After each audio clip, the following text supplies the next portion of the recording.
inestable, sí, ya lo sé, claro.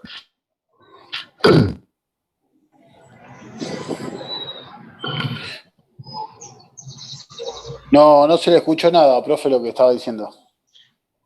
No, ahí dijo que las reacciones de vínculo estaban dadas.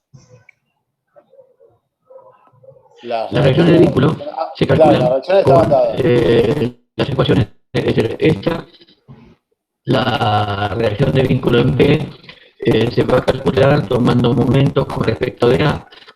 Entonces tenés el momento de la carga esa distribuida y lo equilibras con la reacción de vínculo. Así sale, no hay algo misterioso, no importa la forma que tenga el cuerpo. La única particularidad que no les expliqué es cómo hacer los diagramas de momentos y tal.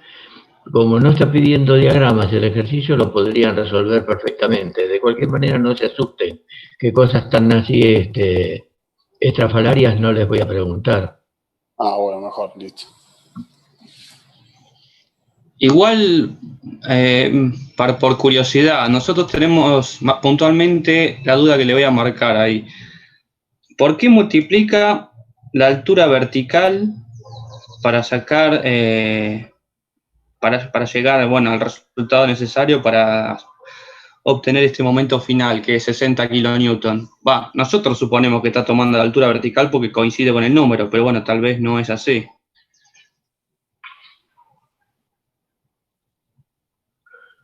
No, debe haber una coincidencia numérica. Ahí donde marcaste en MM, acá. En MM vos tenés que, por un lado, tendrías el momento, que no es el que está representado. El que está representado ahí arriba en gris oscuro, que es lo que te está pidiendo aparentemente, que pongas de ese lado, tendrías que tomar las fuerzas de la derecha sobre esa sección MM. Entonces, por un lado estarían la reacción de vínculo en B, los 20 kilonewton me parece que son, sí, los 20 kilonewton multiplicado por 4 metros, que es la distancia entre la recta de acción de B, de reacción de B, y la sección MM. Y por otro lado, la carga de 40, el equivalente a la carga de 40, que estaría multiplicada por 2 metros 50, 1 metro 50. Ese metro 50 que marcaste es la distancia entre la equivalente de la carga de 8 kilonewton por metro,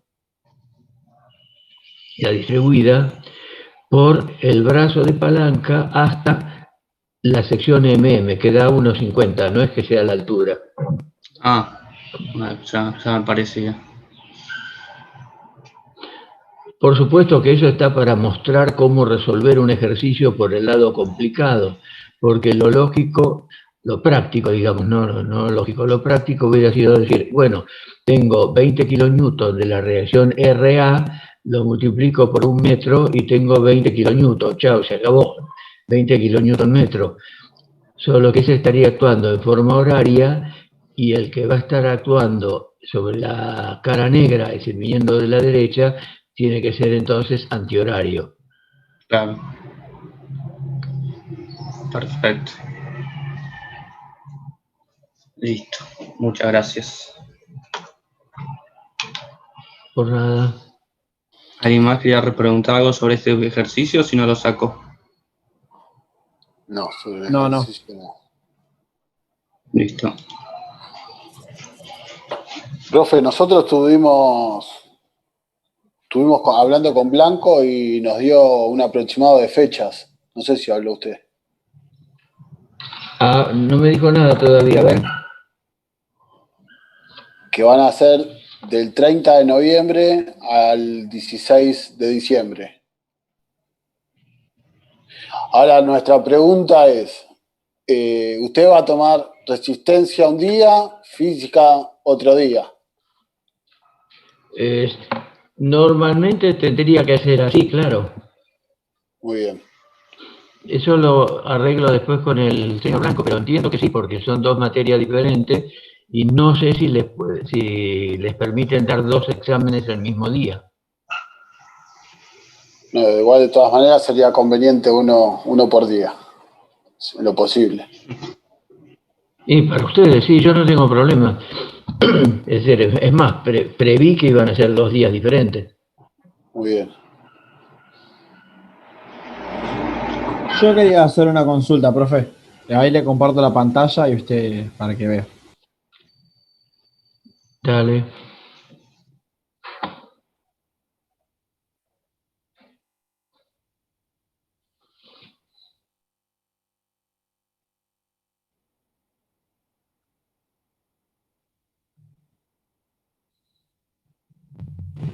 Este es un apunte de su libro que usted nos mandó, profe. Yo le quería hacer mi consulta Sí, iba tal cual, sí. con respecto a, si yo elijo esta terna, para hacer el diagrama, sí o sí tengo que ir en el sentido que indica la flecha. No, es como, vale lo mismo que le dije recién a Muratore con el otro ejercicio ese del pórtico. Vos tenés que representar sí o sí lo que viene según la flecha que estás marcando ahí ahora. Sí. O sea, lo que viene de la derecha sobre la izquierda. Eso es lo que tenés que representar. Pero podés calcular el que te venga mejor para trabajar menos. Lo único que Está tenés que bien. tener en cuenta es que si venís de la izquierda, tenés que invertir el sentido. Si te da una fuerza para arriba, la que tenés que representar es la que va para abajo, y si te da un momento antihorario, tendrás que representar un momento horario. Pero ese es el sentido de que vos usás para calcular, normalmente es el que te da menos trabajo matemático, el más Perfecto. simple. Pero para representar, sí o sí, tenés que mantener esa convención de representar las fuerzas que van de la derecha sobre la izquierda. Perfecto. Esa era mi duda.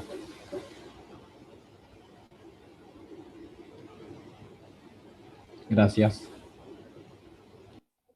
No, por nada.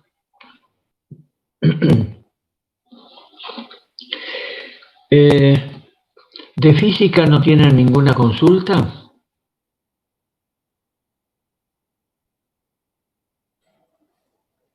Por ahora no, profe. Estuvimos haciendo lo de bombas, lo de hidrostática.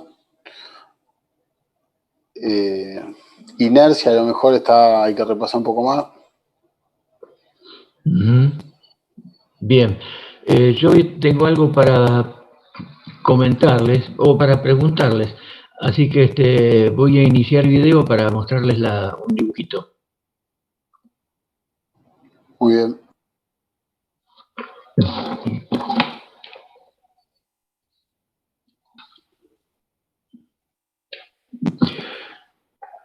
¿Alcanzan a ver eso? Sí. Bueno, la pregunta es, esto podría darse, por ejemplo, porque una embarcación quedó en un banco de arena o algo así, bajo la marea y ahora está subiendo la marea. Y la pregunta es, ¿hay empuje de Arquímedes ahí para reflotar el barco? El empuje de Arquímedes va a estar dado por el volumen sumergido. ¿Cuál es el volumen sumergido? Espera que voy a marcar una cosa.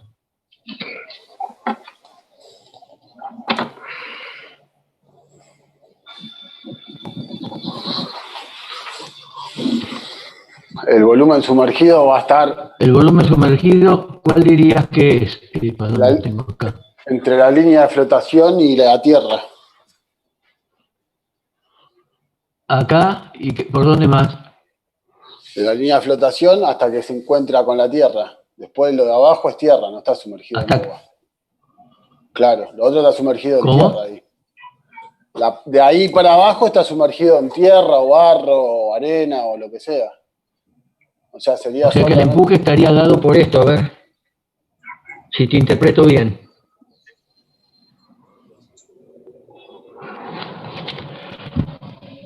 según vos, el empuje estaría dado por esta parte que está acá y esta parte que está acá. ¿Algo así? Para mí, profe, para mí el volumen sumergido sería todo, nada más que en una parte tengo que usar otro peso específico porque no es agua. No, porque está encallado eso. Y aparte la tierra no... La tierra no te genera empuje. Bueno, sí, pero no así, como el agua. Yo creo que es correcto eso, profesor. Bien, Ledesma. Recuerden, cuando hablamos de Arquímedes, que la fuerza que llamamos el empuje de Arquímedes surge de las componentes de fuerzas verticales que genera el agua contra el objeto. Y acá agua, ahí se que congeló la imagen otra vez. Bueno. Agua tenemos desde aquí hasta acá, y desde aquí hasta acá. Es decir, que es correcto. Solamente esta parte y esta parte dan empuje. Esto de acá, como no hay agua por debajo, no da empuje. Muy bien. Por eso podría llegar a darse que el agua suba y el barco no flote y quede totalmente hundido. Si alguno de ustedes, otro que quiere entrar para...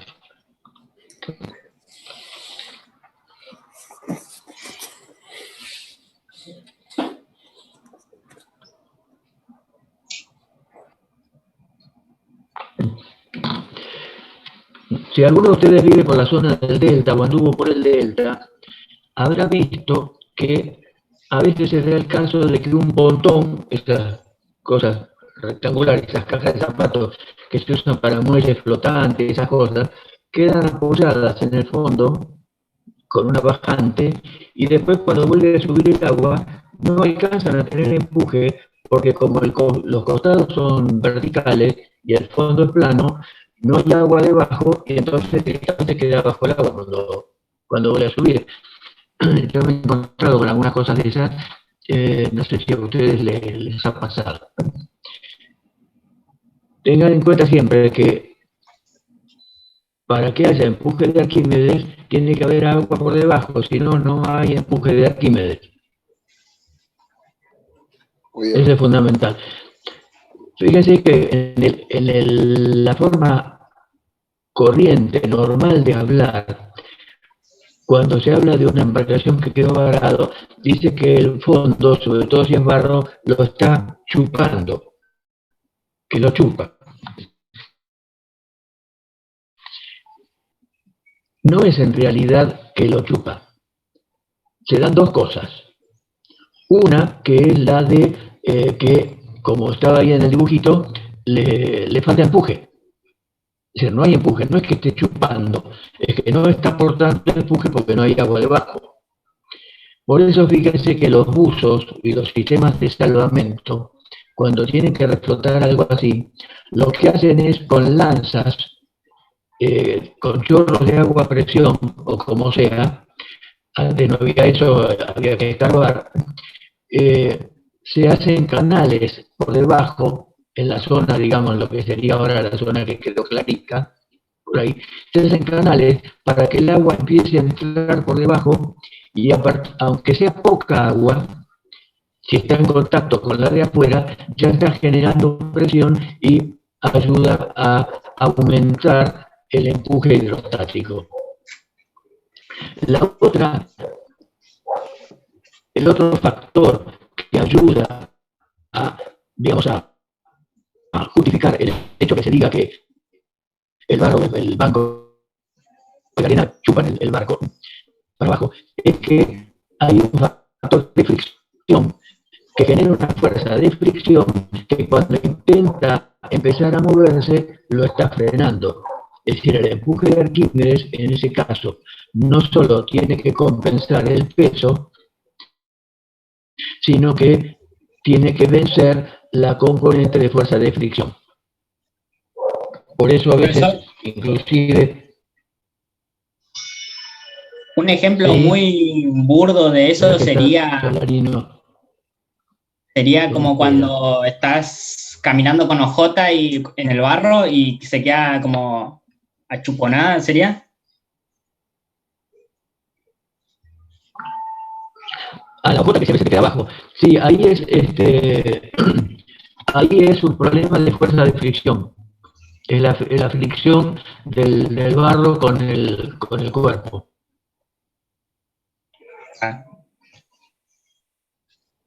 A mí me pasó eso hace muchos años en Bariloche, cuando yo era joven. Estaba a ver cuándo fue eso. Y en el año 71, no, en Ushuaia. En el año 71 en Ushuaia. Habíamos salido de excursión y cruzando por un tronco, porque abajo había barro, patiné y se me fue el pie, me hundí en el barro.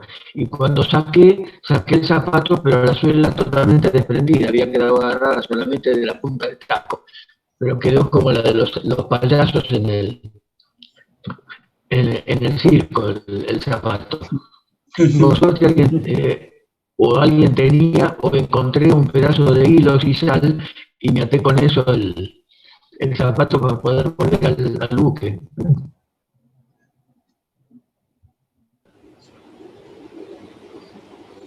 Pero sí, es un problema de adherencia. Ahí sí es típico de adherencia y la J lógicamente tiende a pegarse también.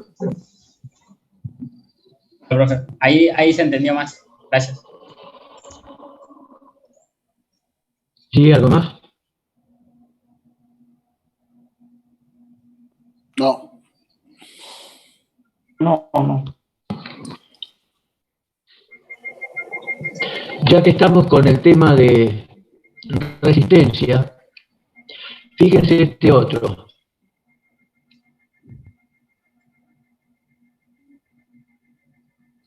Tenemos la misma carga, que serían 2 toneladas por metro por 2 metros, 4 toneladas aquí y 4 toneladas aquí. ¿En cuál de las dos situaciones genera mayor momento flexor?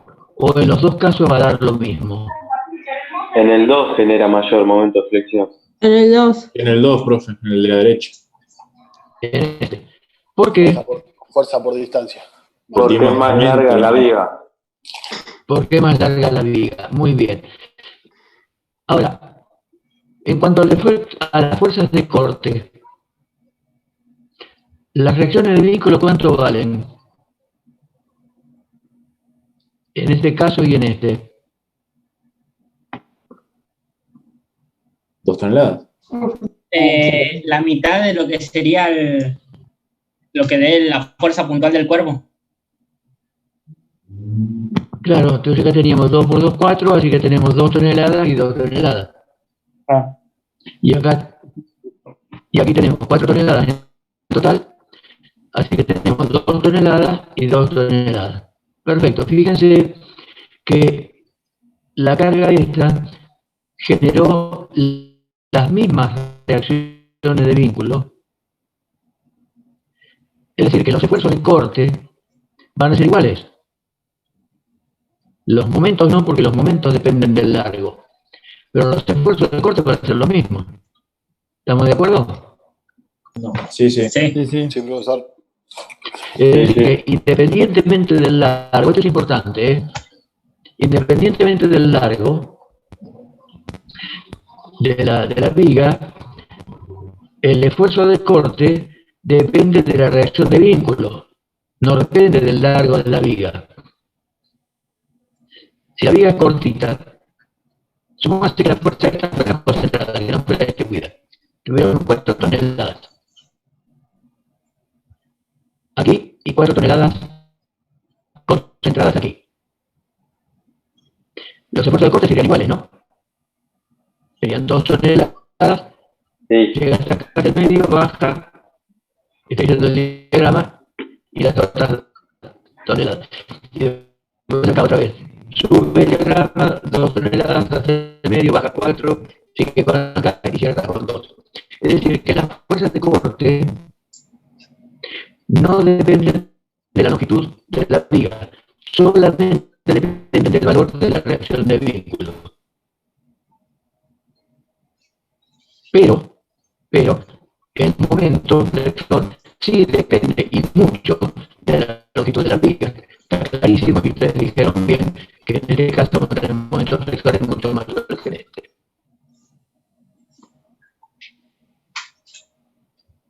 Es interesante, pero bueno, son pequeñas cosas o pequeños conceptos que a veces se pasan por alto, porque uno ve un problema y empieza a imaginar, a ver cómo puede ser, cómo puede no ser, y ahora la respuesta es algo tan simple como esto. Bueno, sigamos escuchando consultas de ustedes.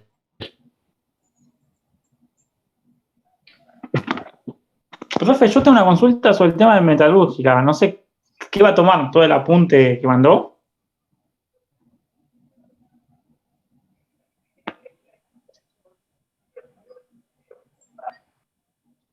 Perdón, Andrea. Del apunte de metalúrgica, ¿va a tomar todo eso o qué va a hacer específicamente? Porque hay muchas cosas de química y no sé si eso entra o no.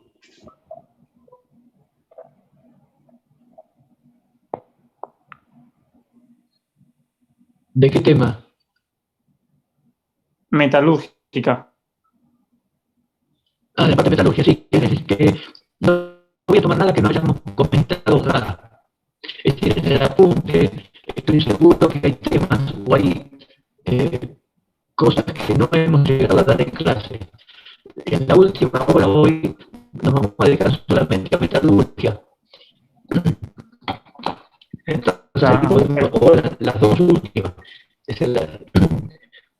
Si no hay más consultas, ya las dos últimas nos dedicamos a repasar metalurgia y a terminar de dar unas cosas que creo que no alcancé a dar la semana pasada. Pero si no lo estuvimos comentando acá, no lo voy a tomar.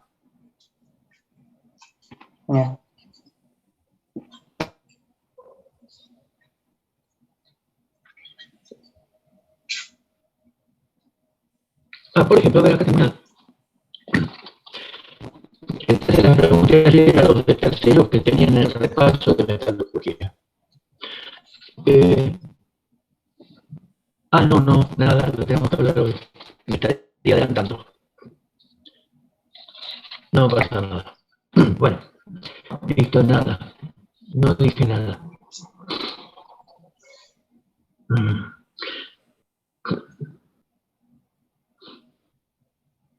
Bueno, entonces.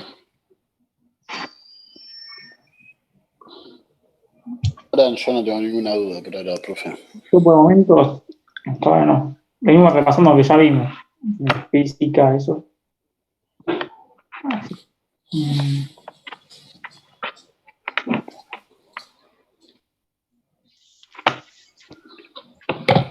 Bueno, podemos interrumpir entonces ahora y seguimos. Fíjense si tienen alguna otra consulta y dentro de 10 minutos arrancamos con la que sigue. Bueno, perfecto. Bueno, perfecto. ¿Estás de acuerdo? Sí. Empezamos con análisis, ¿vio? Hace unas semanitas. Y estábamos viendo lo del vector gradiente. Sí. Y ¿nosotros qué utilidad le podemos dar a eso?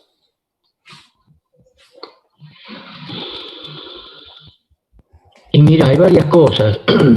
El gradiente lo que te está dando, por hacer una comparación geográfica, es la pendiente en una determinada dirección de una superficie que es irregular.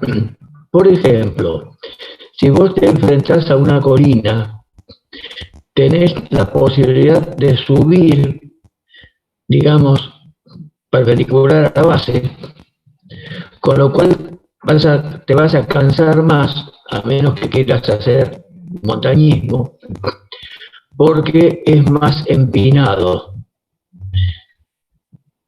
Si vos subís sesgado, como suben los caminos que hacen una vigorita, para ir, digamos, subiendo en diagonal, por así decirlo, en ese caso está subiendo con más comodidad.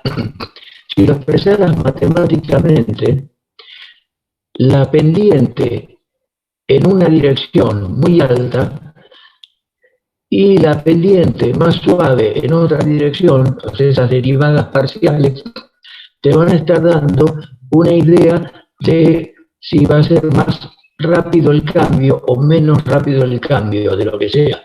En el caso de la colina, el cambio de altura.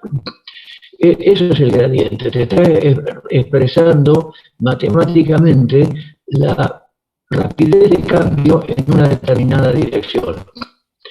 Esto te puede aparecer después, ¿qué es eso? A ver. No sé si me expliqué en cuanto al sentido de lo que representa el gradiente. Sí, indica una inclinación en el plano. Una inclinación en el plano. Cuando se trata de geometría es simplemente un cambio de altura. En el caso de algunas funciones, y estoy pensando ahora en, qué sé yo, por ejemplo, en las propiedades del vapor, las propiedades del agua o algo, que en química habrán visto que son superficies que se representan como superficies los distintos estados, porque aparecen tres variables, por ejemplo, presión, volumen y temperatura, los famosos PVT de termodinámica. En ese caso, el gradiente estaría diciendo para cambiar la temperatura de esto, ¿qué es más fácil? ¿Cambiar la presión o cambiar el volumen de alguna manera? Es decir, o cómo va a cambiar más rápido el volumen, si lo caliento o si lo comprimo, o si lo expando. Es decir, ese tipo de variables que no necesariamente son geométricas, pues se están refiriendo a otra cosa. Muy bien. Claro, el profesor nos explicó. Así que tómenlo con paciencia, que se en utilizaba algún lado lo van a volver a ver. para las hélices, ¿puede ser? Cuando se desgastan las hélices que las tienen que rellenar.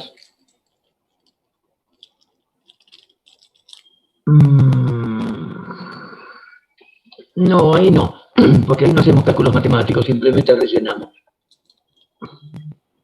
En el año que viene vamos a hablar de hélices y de reparaciones de hélices, espero que presencialmente y no por este medio. Y ahí vamos a ver, pero no, en el caso de las reparaciones de hélices no hacemos cálculos de gradientes y todo lo demás. Habría un gradiente geométrico, pero eso lo vas siguiendo en base a una plantilla. Pero digamos que no sería por cálculo. Muy bien, profe.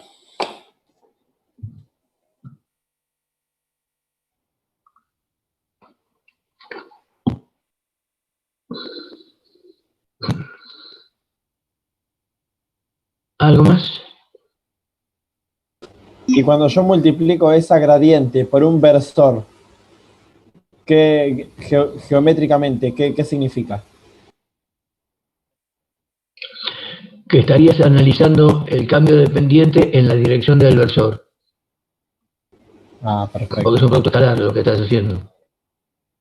Tal cual, exactamente, sí.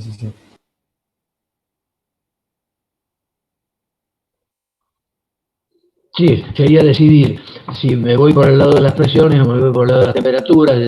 Estarías utilizando el versor, es una herramienta matemática que te estaría dando a entender en qué dirección o en qué variable, para el caso de la física, de la termodinámica, sería qué variable es la que estás queriendo considerar. Uno en matemáticas ve una función de 2 o de 3 variables. Entonces, es la función A en función de algo en X, algo en Y, algo en Z. Y los 3 versores, y J, K. Eso en matemáticas está bien porque es totalmente genérico. Después en física o en termodinámica, por ejemplo, por el ejemplo que traje antes, el versor I sería la temperatura, el versor J sería la presión y así. Entonces vas estudiando los cambios de distintas maneras, ¿no?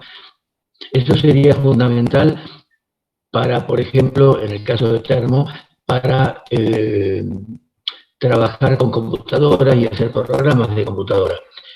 Cuando uno está estudiando el problema en forma tradicional, normalmente no va a hacer ese proceso y lo va a hacer directamente trabajando con las tablas de vapor o el diagrama de Morier. No sé si ya lo han visto eso.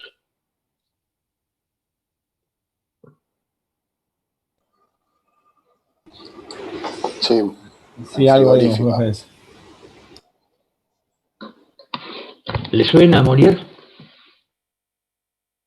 Sí, creo que era el de frigorífica, el que Sí, usamos para hacer los ciclos frigoríficos, ¿o no?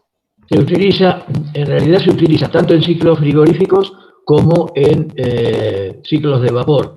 En un caso, en el ciclo frigorífico tendrás que tener el diagrama de Molière o el diagrama entrópico, en realidad es el entrópico el que se utiliza más, para el freón o el amoníaco o el dióxido de carbono, no sé. El de freón es el que vimos.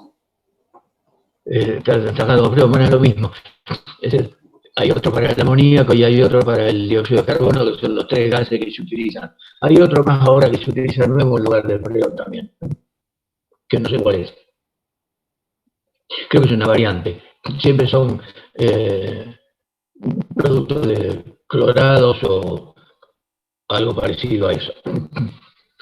Y después en el vapor se utiliza el diagrama entrópico del agua y el Molière, que es como tomar una ventana del diagrama entrópico, que es el que describe mejor, con más grado de detalle, la expansión en las máquinas, en las turbinas. Entonces se trabaja en la región del vapor sobrecalentado entre qué sé yo, hasta los 500 grados o 600 grados y una zona de entropía, digamos, fuera de la campana y con muy poquito dentro de la campana. Cuando se quiere hacer el ciclo completo, tenés que trabajar con el entrópico para tener la campana completa, además de la zona de sobrecalentado. Pero en fin, eso sería si vos tomaras un punto, por ejemplo, en el vapor o en el amoníaco, en el freón, perdón, que usaron, y te pones en una zona, digamos, después o en la mitad del proceso de compresión del ciclo frigorífico. Y bueno, estás en un punto ahí y tendrías la posibilidad, si tuvieras que hacer en varias etapas y de hacer algún enfriamiento o alguna cosa así, entonces tendrías un gradiente de variación de entalpía, por ejemplo, moviéndote a temperatura constante o moviéndote a presión constante, es decir, ese tipo de cosas que serían las que uno estaría analizando. Pero ahí en realidad uno está usando el concepto de gradiente, pero sin pensar en la parte matemática del gradiente. Estaría usando directamente los gráficos numéricos y moviéndose sobre el gráfico, que es mucho más rápido. Para usar la parte matemática, tendrías que encontrar ecuaciones matemáticas para todas esas curvas que están en el diagrama entrópico del freón, que existen. Alguien las desarrolló porque para los programas de computadora, es decir, lo que se utiliza son las fórmulas, no los diagramas. No sé si hice mucho lío o si aclaré algo. Sí, se entendió, profesor. Bueno, bárbaro. Bueno, ¿arrancamos con metalurgia o hay alguna otra consulta de última hora? No, por ahora. Por ahora ninguna. Bueno, entonces vamos a compartir pantalla y me voy al diagramita. No sé si está Solarino. Está Solarino para entrar, profesor. A ver.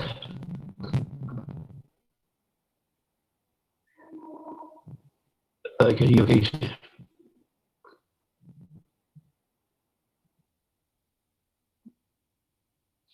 Qué cagada.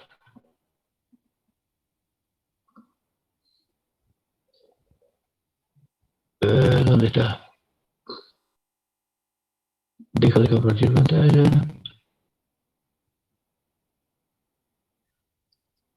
A ver. ¿Y Solanino qué ha pasado con él?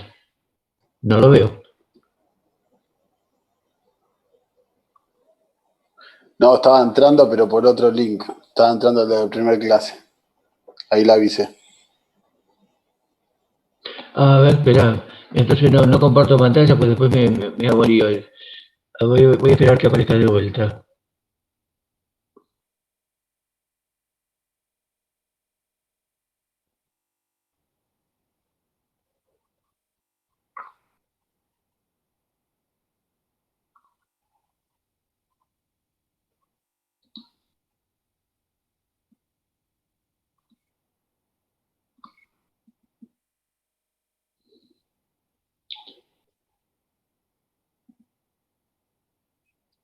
Opa.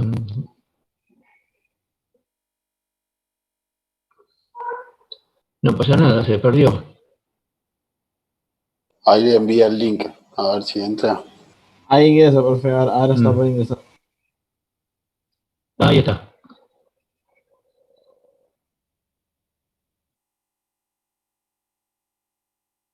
Listo, ya está. Bueno, ahora sí, me voy a compartir pantalla de vuelta.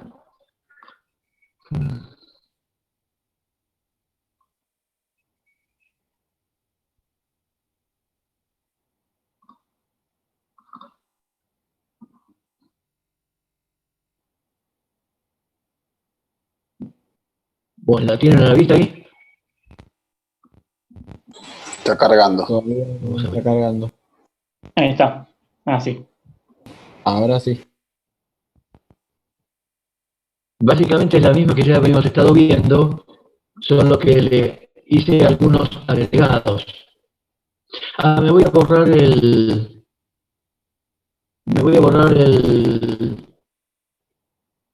Si apago mi pantalla, mi Imagen. video, ustedes igual siguen viendo la pantalla, ¿no? Sí, sí. Así es. ¿Esa imagen después nos la puede enviar, profesor?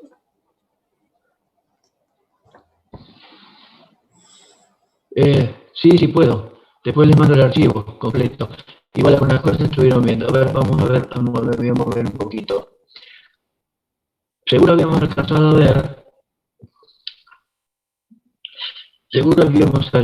ver que las sustancias, digamos que no cristalizan, las sustancias que llamamos amorfas, se enfrían en forma desde líquido hasta sólido, pasando por una región pastosa, como pasa con el vidrio, por ejemplo. En cambio, las que cristalizan, solidifican a temperatura constante mientras se están formando los cristales. Eso es similar a lo que pasa, por ejemplo, con el agua, cuando el agua se está formando el hielo. La temperatura de formación del hielo es de 0 grados a presión atmosférica y se mantiene a 0 grados hasta que terminó de solidificar. Y después sí, por supuesto, podemos seguir enfriando el bloque de hielo. Y lo mismo pasa con todas las sustancias que cristalizan. Metales y algunos no metales que también les pasa exactamente lo mismo. También vimos que cuando terminó de cristalizar y está en el estado sólido, uno puede tomar pequeñas muestras.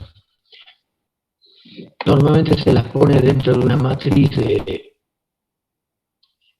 de algo, de una baquelita o alguna sustancia que le permita a uno manipularla cuando son muy chiquititas, y la va puliendo, le pule una cara, la pule cada vez con esmeriles más finos, hasta llegar a 500 o 600, y cuando queda a espejo realmente sin rayas, uno lo puede analizar con un microscopio. ¿Y cómo funcionan estos microscopios? No son por transparencia como los microscopios que usan los biólogos, porque el elemento es opaco. Entonces son por reflexión, es decir, hay una luz que viene de costado y se refleja. Si pusiéramos la pieza pulida a espejo totalmente. Está claro que reflejaría un espejo y veríamos todo igual. Entonces lo que se hace es atacar la superficie con una esponjita, con un ácido suave. Puede ser ácido fosfórico diluido, puede ser ácido nítrico diluido. Y cuando trabajo, el ácido come los bordes de los granos. Es decir, los granos, acuérdense que son esas formaciones en que venían como cadetes bien ordenados, bien formaditos, todos los cubos, o lo que fuere, realmente son cubos, todos alineados. Eso hace que cuando una formación choca con otra formación, se detienen y quedan lo que se llaman bordes de grano. En esos bordes de grano, la estructura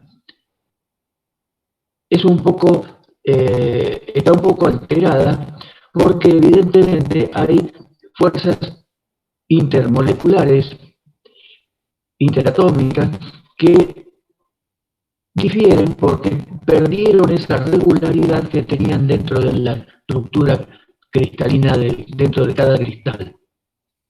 Entonces el ácido lo ataca un poco más.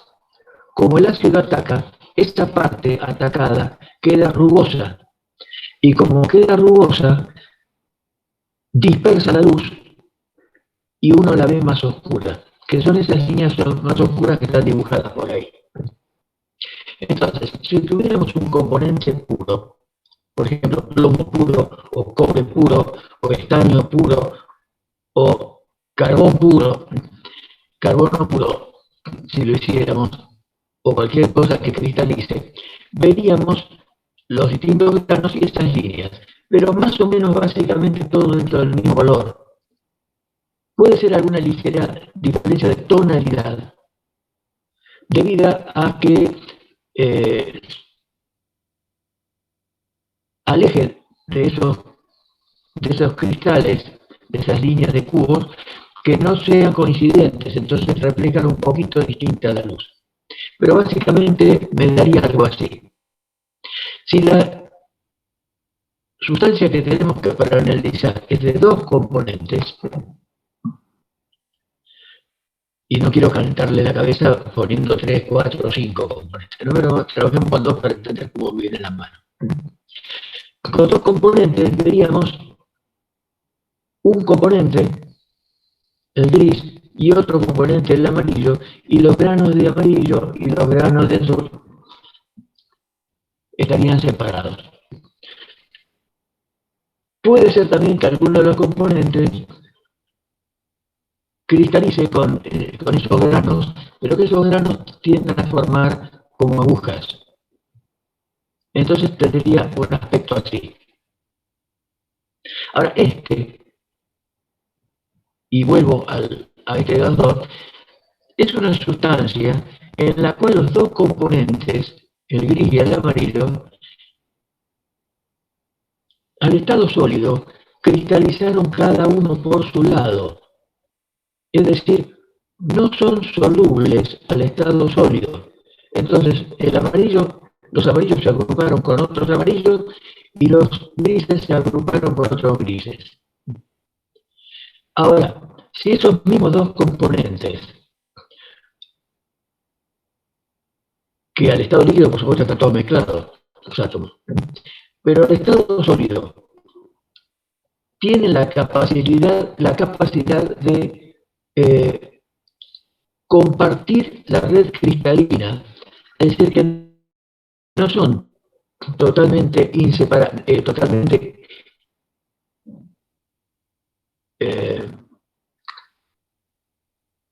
incompatibles, digamos, como pasa, por ejemplo, con los latones, el cobre y el zinc, o el cobre y el estaño en los bronces, o el coproníquel, el cobre y el níquel, que se utiliza para hacer tubos para intercambiar de calor. Entonces, en ese caso, tendríamos que vamos a encontrar algo como el que está acá,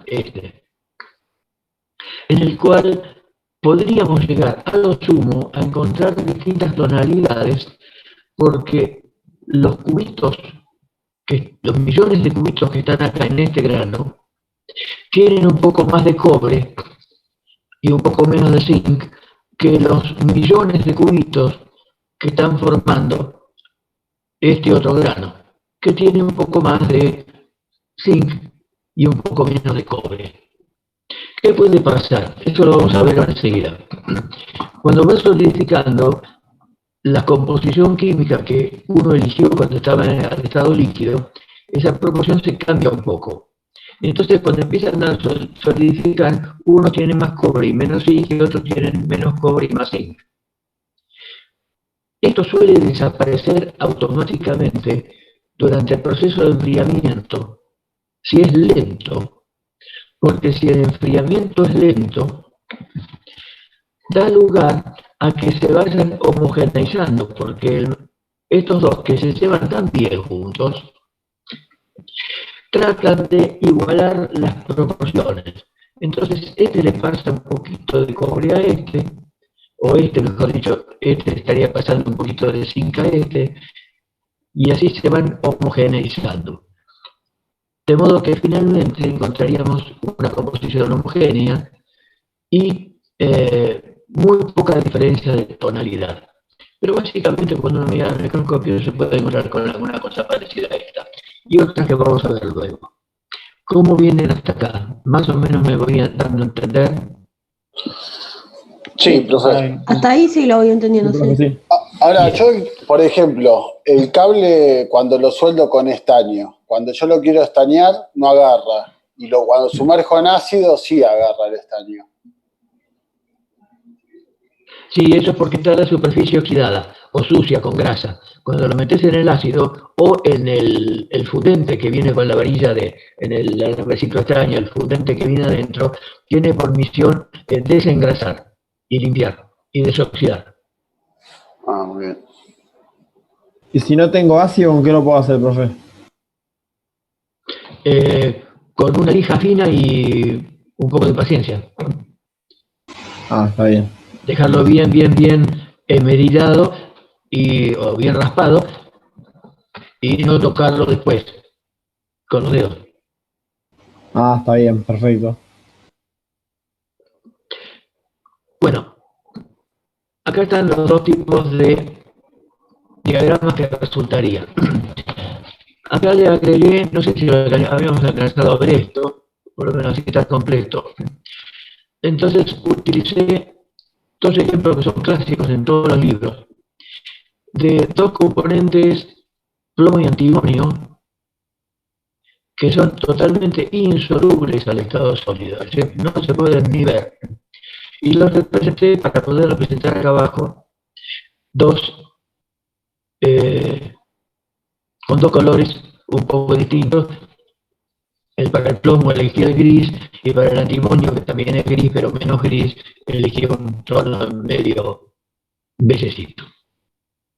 ¿Qué ocurre con las distintas proporciones? Las proporciones están establecidas al estado líquido. Es dentro del líquido cuánto plomo hay y cuánto antimonio hay. Eso lo decide uno. Si a la mezcla le tira más plomo, lo abrimos para este lado, para el lado de A. Y si le tiramos más antimonio, se viene para este lado, para el lado C. Hay una proporción que tiene una característica muy, muy particular,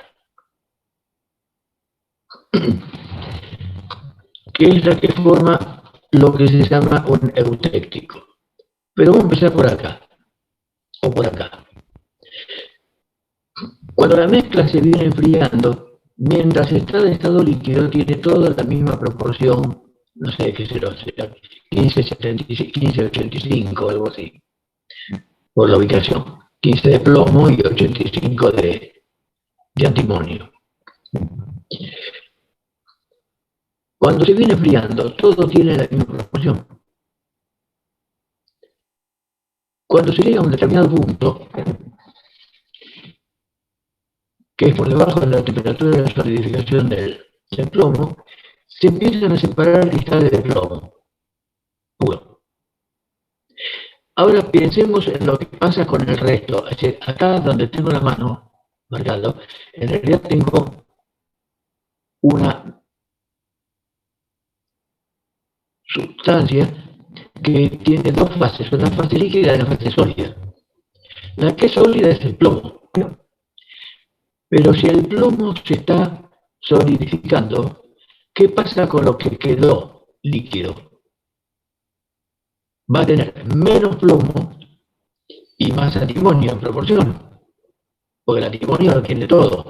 Al tener menos plomo aumenta la proporción de antimonio. Entonces se empieza a venir sobre esta curva. Esta curva refleja los resultados de distintos ensayos experimentales. Hasta que llega acá. Cuando se llega a esta temperatura, que es menor que la de solidificación de los dos, cuando se llega a esta temperatura, de golpe, todo lo que estaba líquido solidifica en muy corto tiempo. Y no da tiempo que se separen el plomo y el antimonio. Entonces se forman muchos cristales muy chiquititos, que son una yuxtaposición, una pegatina de cristalitos de plomo y de cristalitos de antimonio. No sé si a alguno de ustedes le gusta la pintura, pero se me acaba de ocurrir una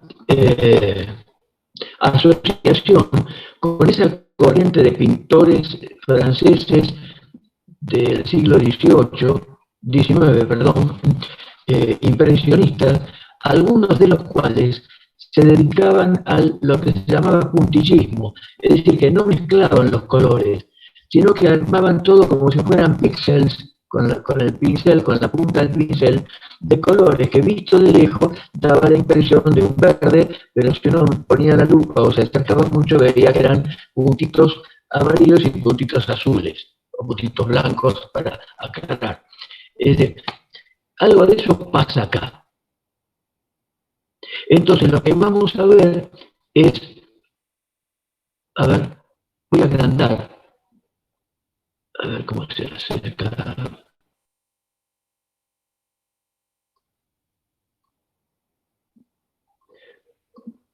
¿Cómo se vería el microscopio? Ahí está. Estos son los que más lo alcanzan a ver ahí. Sí. Los gris serían los cristales de plomo con millones de cubitos de plomo solo. Y el que solidificó al final es eutectico, que si uno lo mira de cerca, no es otra cosa rara.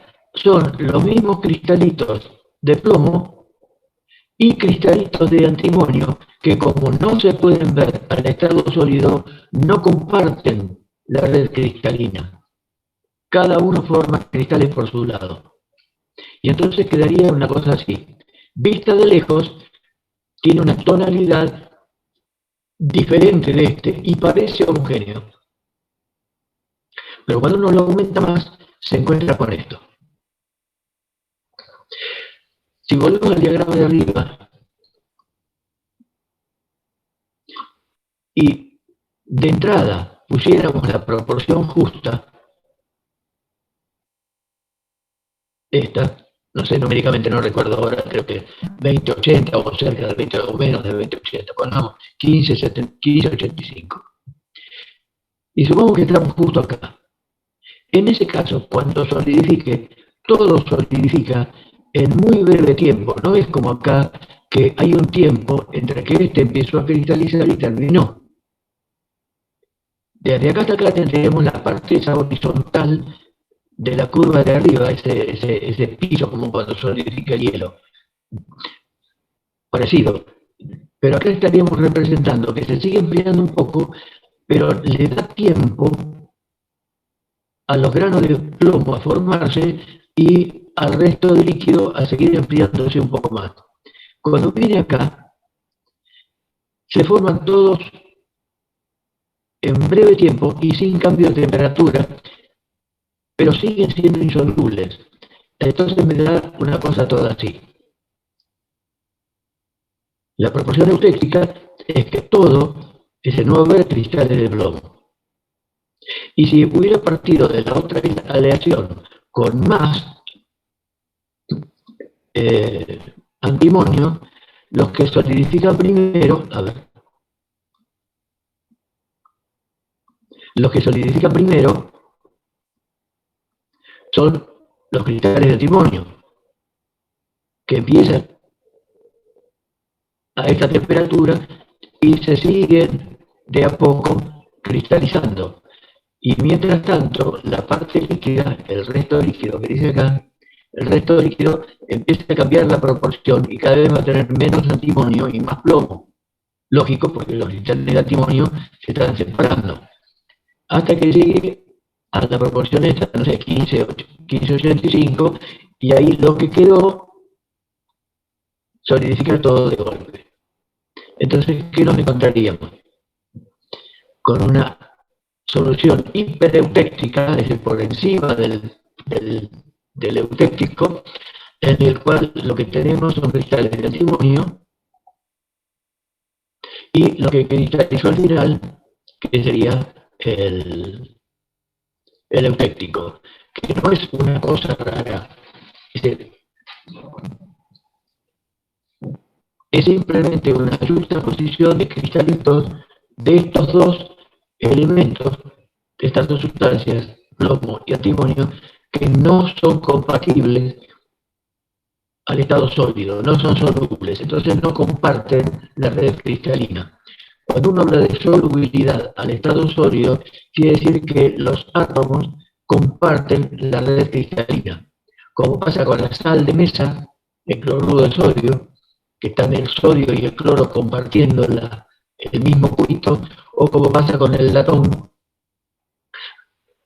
o con el bronce, donde el mismo cubo puede tener en unas esquinas átomos de cobre y en otras esquinas átomos de zinc o de estaño. Más o menos me explico hasta acá. Sí, más o menos va bien, profe. Bien, vamos ahora. Una pregunta, profesor. Sí. O sea que la cantidad que tengo que poner para armarlo, las tengo que calcular antes. Tengo que saber antes. Claro, vos vas a partir de los dos elementos al estado sólido, entonces los pesás. Vos sabés que vas a tener tantos gramos de tanto y tantos gramos del otro. Muy bien. Tengo que ponerle menos plomo. ¿Sabés cuánto vas a estar poniendo de uno y cuánto vas a estar poniendo del otro? Tendría que poner en este caso menos de plomo y más de... No me sale el nombre. Antimonio. De antimonio. Sí. ¿De qué va a depender también? Y del grado de maleabilidad o de dureza superficial que quieras al final. Si lo quiero más duro, menos plomo. Tal cual, y un poco más de antimonio. Es decir, para fabricar la maqueta de la Ferrari vas a usar la C. Voy a usar la C. Si lo quiero más blando, uso la C. Ahora, si lo quiero más duro, uso la A. No, al revés. La A es más plomo y la A más blando, es más maleable. Más blando. Por ejemplo, para un soldadito de plomo, porque no quiero que se me rompa tanto y prefiero que si le doblo un poco un brazo no pase nada. Entonces, para hacer soldaditos de plomo lo haría con esto. Y para hacer la maqueta del auto o del avioncito o de lo que sea, lo haría con este. Está bien. Y B sería el punto eutéctico. B sería un eutéctico que para algunas cosas me podría llegar a servir. En el caso este del plomo y el antimonio no se me ocurre nada. Pero tiene su característica en el cual tenés un grano muy fino y está todo muy disperso. Y te puede dar buenas características a lo mejor en otra situación o con otra cosa para, no sé, que resiste mejor la corrosión. Está bien. Entonces, si quiero algo que resista la corrosión, ojo, estoy diciendo un disparate, entonces elegiría, por ejemplo, la B. Dice, para algunas características especiales me podría llegar a convenir tener eutéctico. Está bien. Y en el C, por ejemplo, tendría granos más gruesos. No, el tamaño del grano no necesariamente va a ser más grueso. Puede tener más grueso o más fino. Esto va a depender de la velocidad de enfriamiento. Ah, muy bien.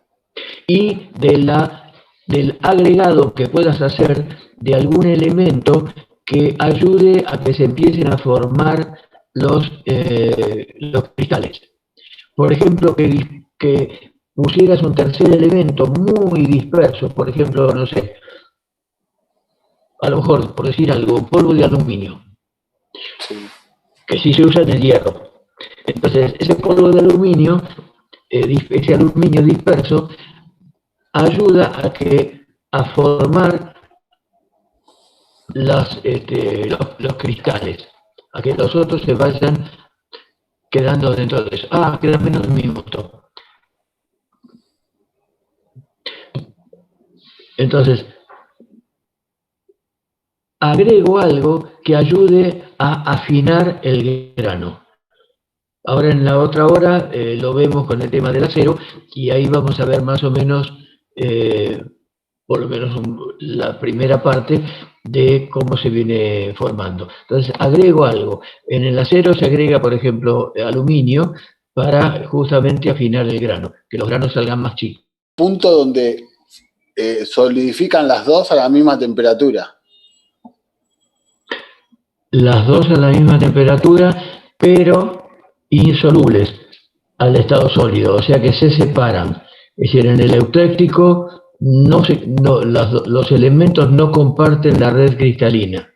Y en los otros sí. En los otros sí. Muy bien. Ahora lo vamos a ver. En el que vimos plomo y antimonio no comparten la red. Es decir, los cristales van por un lado y los otros van por el otro. Algunas sustancias sí comparten la red cristalina, como cloruro de sodio, el latón, el bronce, el cuproníquel, que son los que vamos a ver ahora un poquito más en detalle. Y después pasamos al acero, a los hierros, que tienen sus comportamientos medio extraños. A ver, vuelvo a compartir pantalla y me apago el video para que se me escuche un poco mejor.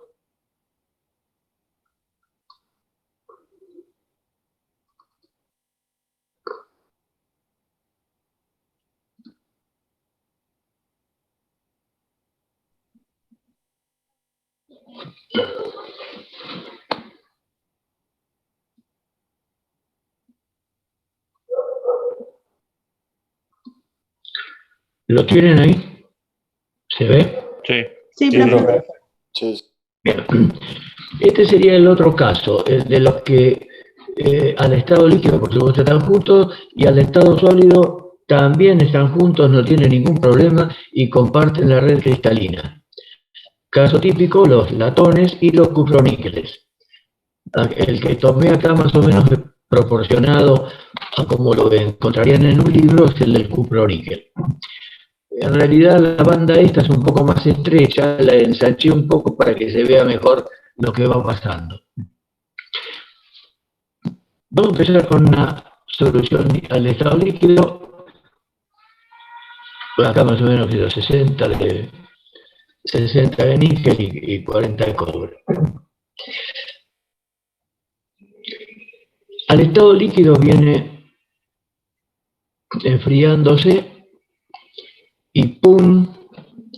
A esta temperatura empieza a separarse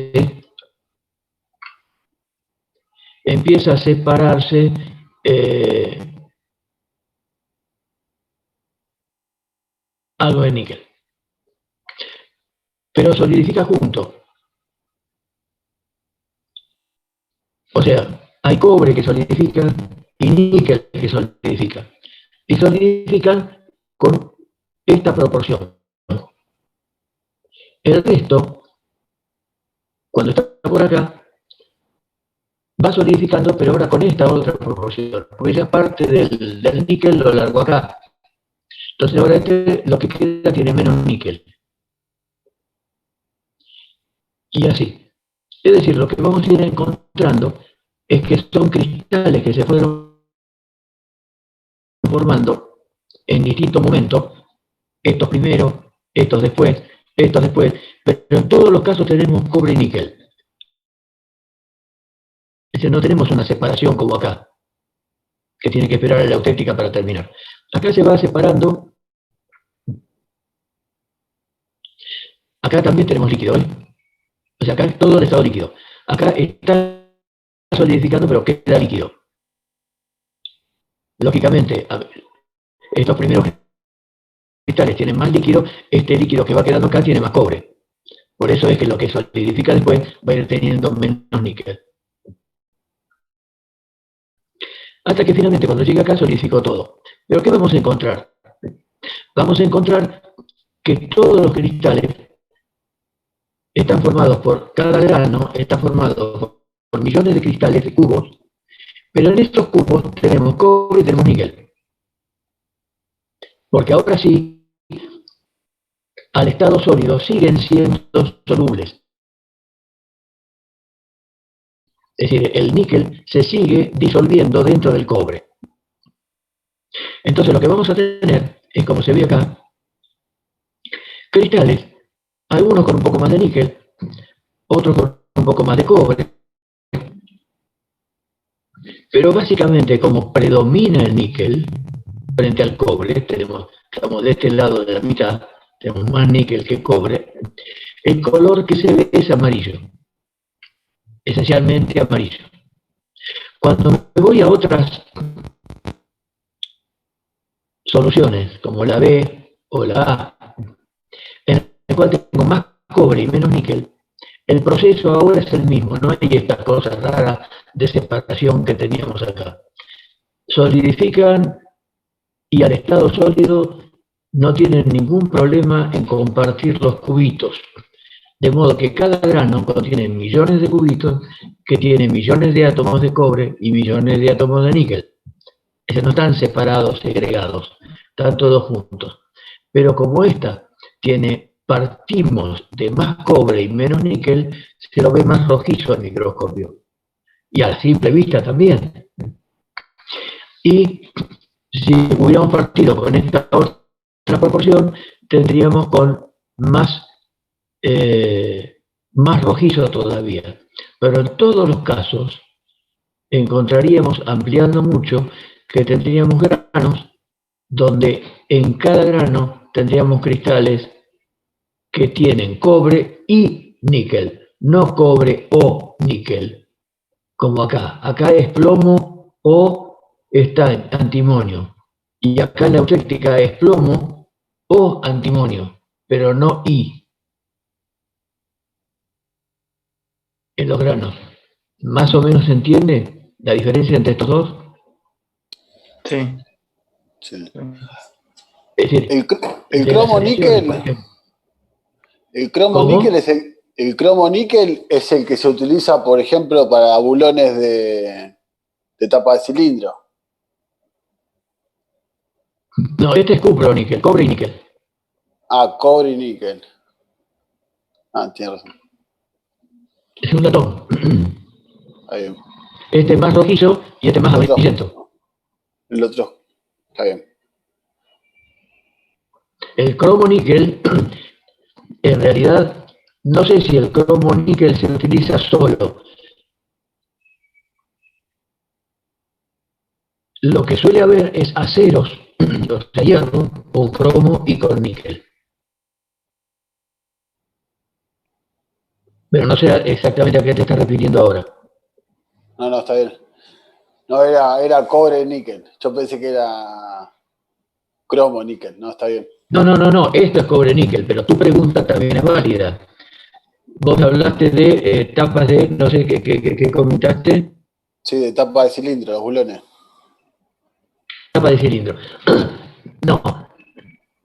Pienso que ahí es de acero con cobre y níquel. ¿Por qué? Porque los aceros con cobre níquel o con cobre níquel molibdeno tienen una alta capacidad de trabajo de resistencia mecánica, o sea, de resistir presiones, a altas temperaturas y las culatas están calientes. Muy calientes, aunque están refrigeradas, por supuesto. Entonces, es muy probable que sí, que se hagan con acero con cobre y con níquel. Muy bien. Pero no sé si es cobre, si es cromo níquel solo. Me suena raro. Bueno, pasemos al hierro. Miren qué bonito. Uy, qué lindo. Espantoso, ¿verdad? Bien. Ocurre que el hierro y el carbono tienen una característica en una determinada proporción, que es 6,63% de carbono en el hierro, se forma un compuesto químico que es el que se conoce como cementita, que es hierro 3 carbono. Es un compuesto químico, no es una aleación, no es una solución sólida, es un compuesto diferente, con otra sustancia diferente. Como mayores por cientos de carbono que 6 no tienen interés práctico, en realidad de todo este diagrama en el cual no llegamos a tener 100% de carbono, trabajamos y se estudian solamente las aleaciones entre el hierro puro, que sería esta línea, 0% de carbono, y la cementita pura, que sería esto de acá. Lo otro no interesa.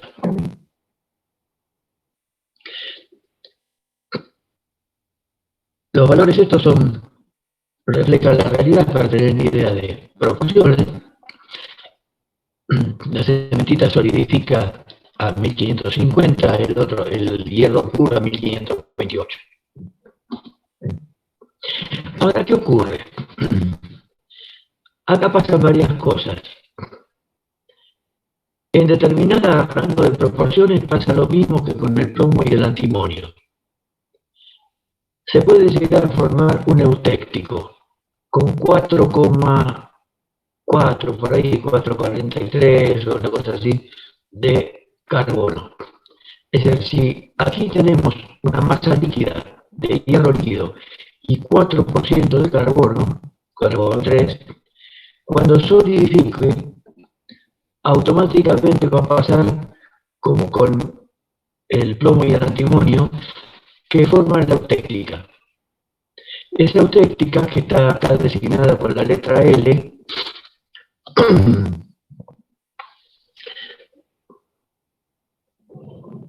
que se conoce, si lo desarrollamos, como ledemurita.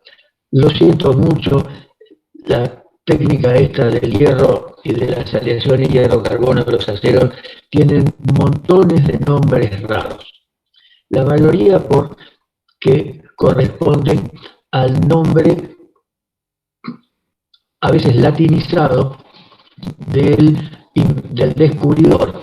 Otras veces también puede ser latinizado en función de alguna característica mecánica. Otras por el aspecto, aunque no sea latinizado, como otras que vamos a ver después. Esto que está en rojo, las líneas estas en roja, marcan el equivalente de estas. Todo líquido, que sería esto, acá para arriba, todo líquido, y todo sólido, o mejor, perdón que me corro acá de vuelta, todo líquido, que eran estas dos, por arriba de esto, y por abajo de esta, todo sólido. En el diagrama de hierro aparece así, todo líquido y todo sólido, en que no hay una línea corrida hasta acá, porque en estas gamas pasan cosas raras, de modo que tenemos una línea así, que tampoco es totalmente así, pero no quiero que salgan todos corriendo y se asusten Aquí también pasan cosas raras y hay toda una serie de líneas intermedias. Como no tiene interés práctico, no me detengo en esta parte. Así que digamos, para sintetizar, por encima de estas dos líneas, cualquiera sea la proporción de carbono, está todo el estado líquido. Y a medida que se enfría, va a ir solidificando. Está claro que si solidifica en esta proporción, va a precipitar este compuesto que dejé está marcado en blanco, el eutéctrico, perdón, la cementita, se va a ir separando y el resto va a ir viniendo hasta acá hasta que llegue al eutéctrico. Cuando llegue al eutéctrico, el eurita, pum, ahí va a solidificar. De este lado, por acá, arriba del 2%, pasa lo mismo. Si viene acá, se separa el hierro y el resto viene por acá hasta que finalmente se va a volver a formar la ledrurita. Toda esta zona corresponde a las fundiciones. Así que de momento la dejo de lado. Esto fue simplemente para empalmar con lo que habíamos dicho antes, y saber que estas líneas están.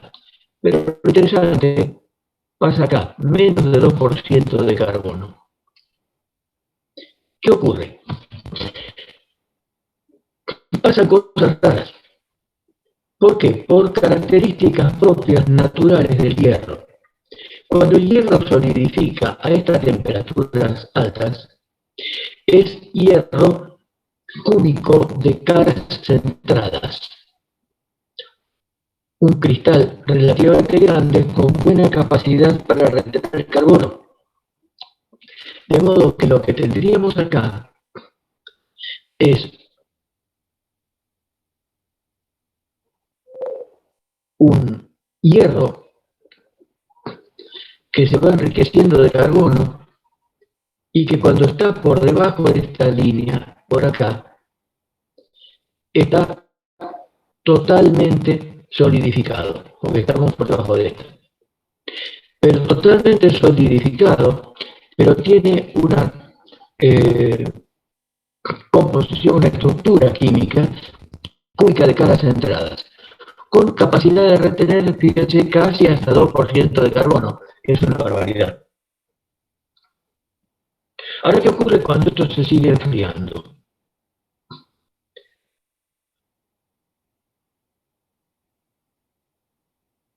Cuando se sigue enfriando, se da también una característica en la cual ya al estado sólido, acá ya no hay más líquido, ya al estado sólido, supongamos que tenemos 0,8% de carbono. Cuando llega esto, debajo de 723 grados, el hierro, que es cúbico de caras centradas, pasa a convertirse en hierro cúbico de cuerpo centrado. Se achica, hay una contracción por una reducción del tamaño del cristal, y se achica un poquito, pero millones de cristales achicándose un poco es sensible. Entonces hay una contracción y lo que es más importante, hay una incapacidad de retener carbono. Entonces el carbono se separa y va a ir a formar algo que también, si uno lo mira al microscopio, parece un eutéctrico, porque son dos cosas distintas juxtapuestas. Pero como se formó al estado sólido y no al estado líquido como este se formó al estado líquido. ¿Y en qué consiste este ledrurita? Y consiste en los dos componentes separados. Por un lado el hierro y por otro lado la cementita. Hierro y cementita, todos juxtapuestos. O sea, granos de hierro puro y granos de cementita pura. Ahora, ¿qué ocurre acá? Se va a separar y se va a formar uno que, como no se formó en estado líquido, sino en estado sólido, le cambio nombre. No se asusten, en lugar de eutéctico, le digo eutectoide. Como que es un eutéctico trucho, porque no se formó desde el líquido, se formó desde el sólido. No me repitan lo de trucho, porque los mato. ¿Hasta acá va bien? Sí. Sí, eso es así. Sí. Hasta aquí va bien. Bien. Entonces se forma este eutectoide. ¿En qué consiste este eutectoide? ¿En qué está compuesto? Está compuesto, por un lado, de hierro. Ya el hierro de cuerpo centrado, que es el hierro que se llama alfa. Porque debajo de 723 el hierro gamma no puede existir. Entonces el hierro alfa, que tiene muy poca capacidad de retención de carbono, casi nada, mínimo. Entonces el resto fue a formar cementita, este de acá. Entonces, ¿con qué nos encontraríamos? Ahora usé colores más o menos parecidos. Este es muy duro, muy brillante, no se ataca con el ácido, entonces lo representé con blanco.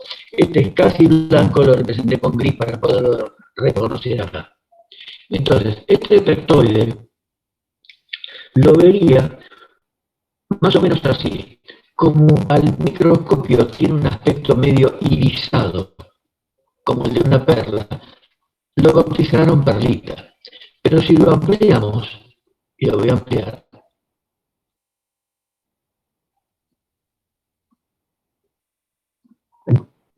veríamos que es una yuxtaposición similar a lo que sería el eutectoide, el eutéctico, pero que son cristales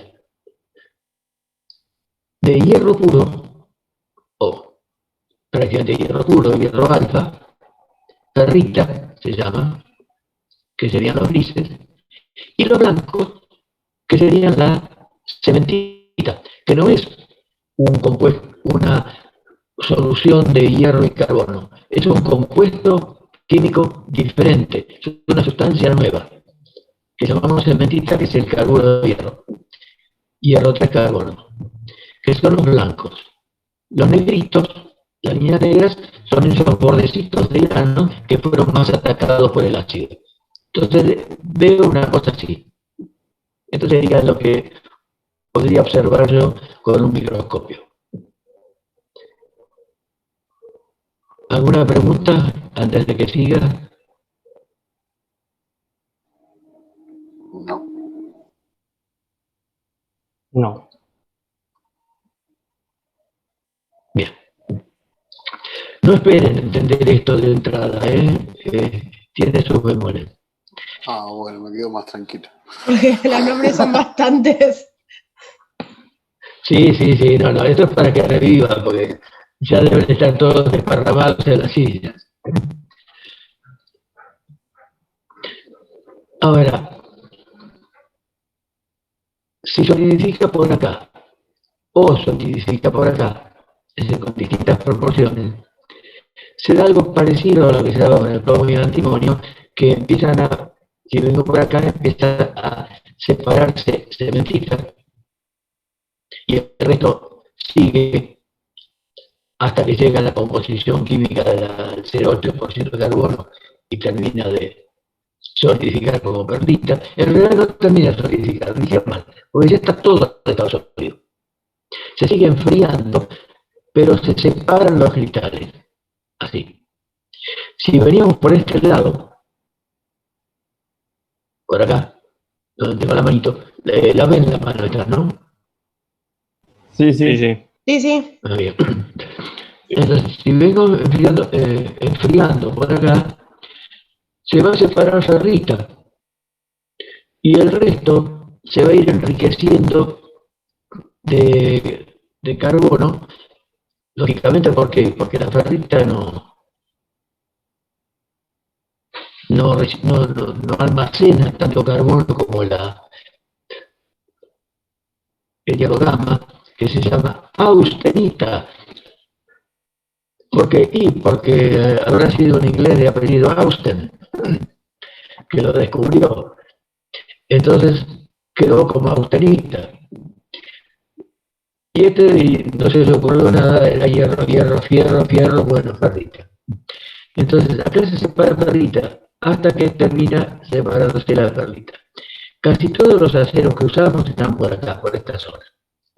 Son hipoeutectoides. Y algunos aceros con más de 0,8% de carbono, hasta 2% de carbono, que no se utilizan para estructuras, se puede utilizar para algunas herramientas o para algunos usos especiales, son hipereutectoides.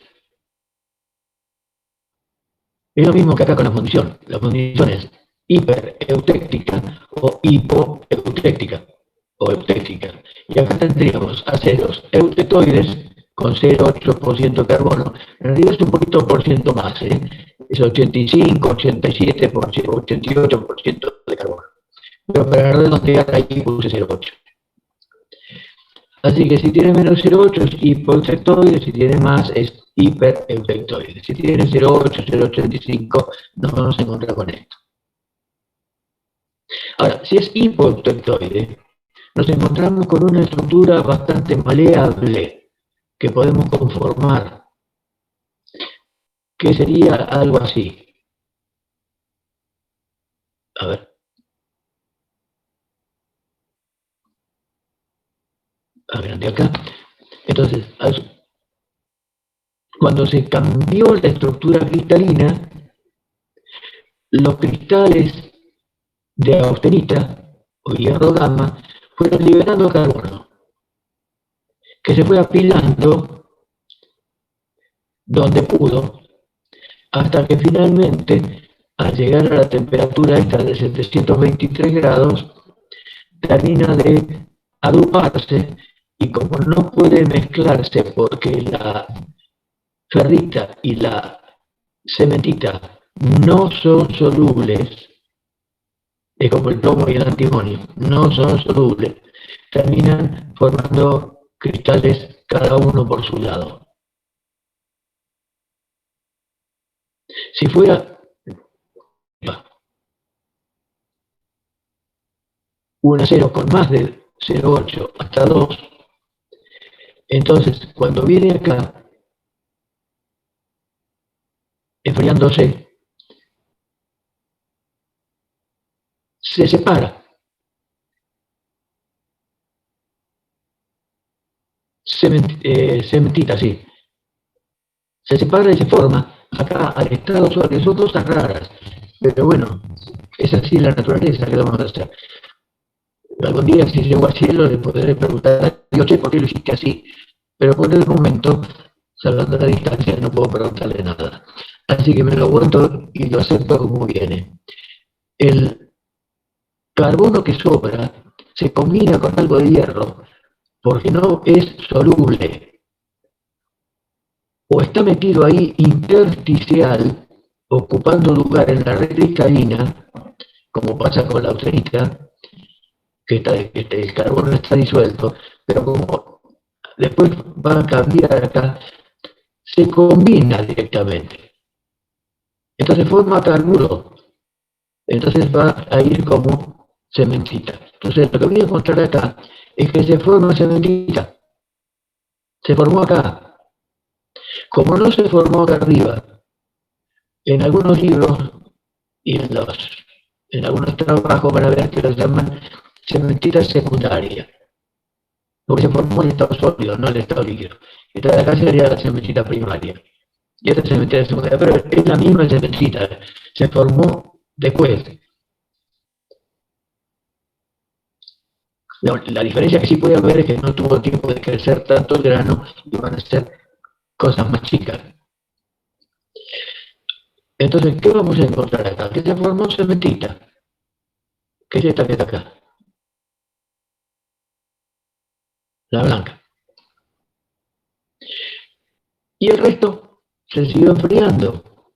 Bueno, lo que se siguió enfriando, o bien se separaba cementita, con esa proporción 6:63, y el resto se fue empobreciendo hasta llegar acá. Cuando llegó a 0,8, lo que quedaba, a 723 grados, plum, va a ir formando perlitas.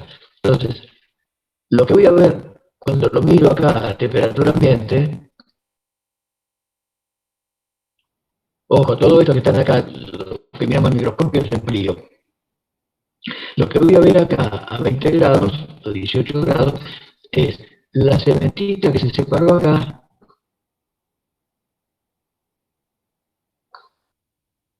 y el eupectoide que se formó acá en la perlita. Es decir, todos esos cristales de farita y cementita muy chiquititos que se formaron por acá, que son estos.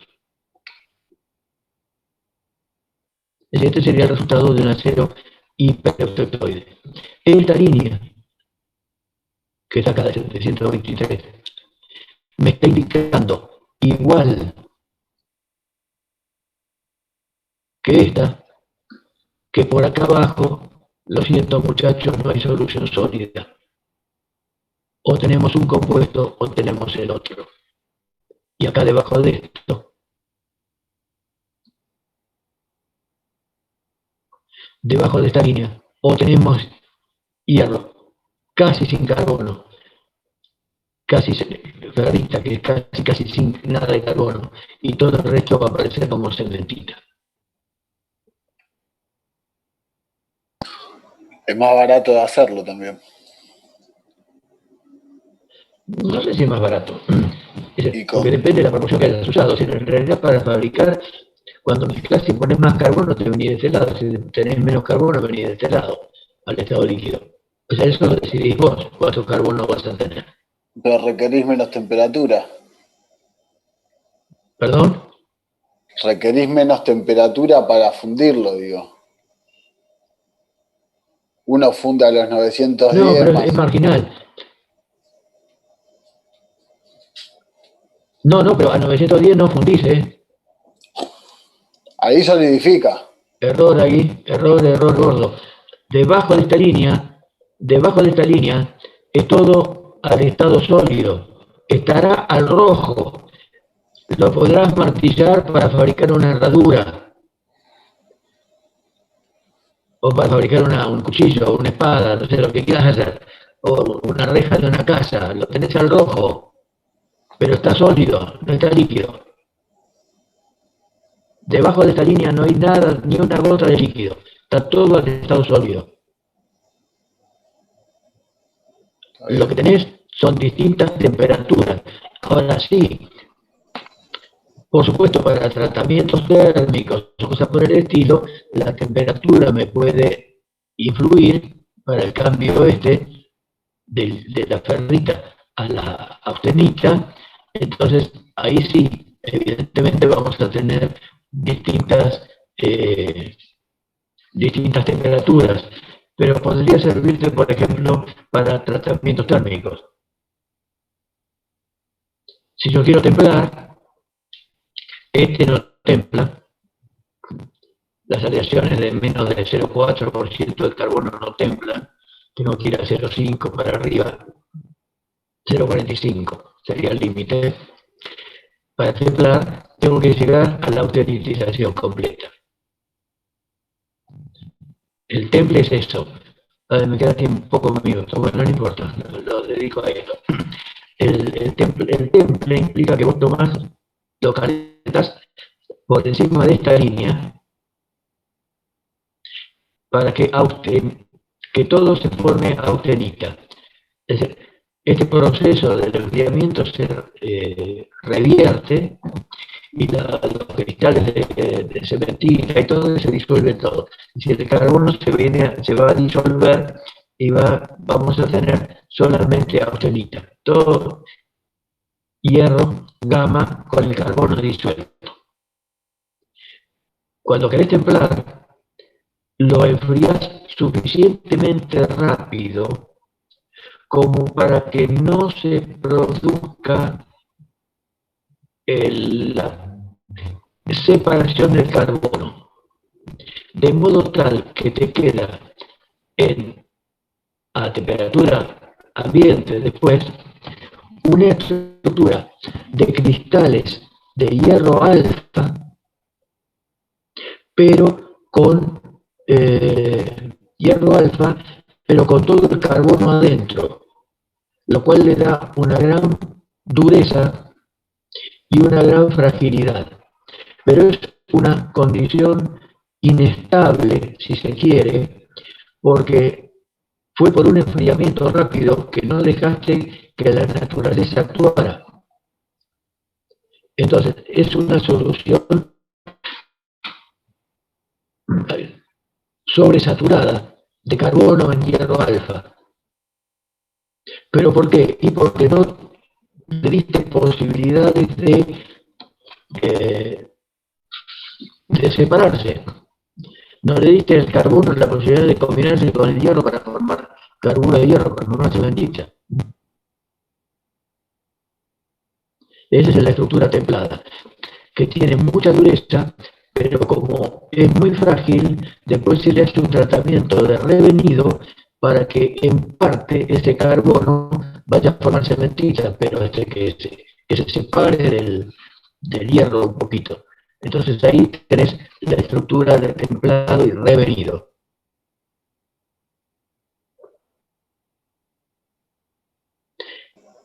Si están pensando algunos de ustedes que esto es para volverse locos, y en una materia que estábamos viendo esto, como una o dos bolillas de una materia que se ve en un cuatrimestre, y es para volverse loco. Yo esto lo tuve en una materia anual en la facultad, y tampoco llegué a saber mucho, porque solamente estudiamos compuestos como este, así de dos sustancias, pero no estudiamos el cromo, níquel, molibdeno. Para eso me tendría que haber ido a Mendoza, a la Facultad de Ingeniería, y seguir la carrera de ingeniero metalúrgico, y estudiar esto 3 o 4 años. Entonces más o menos hubiera aprendido un poquito más.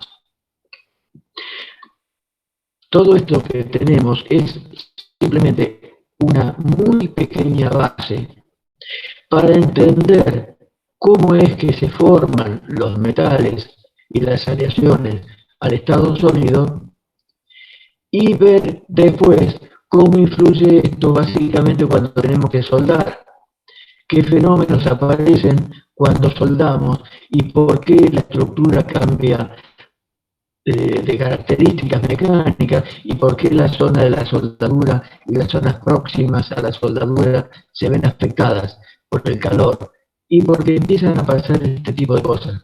Pero eso me lo reservo para el año que viene.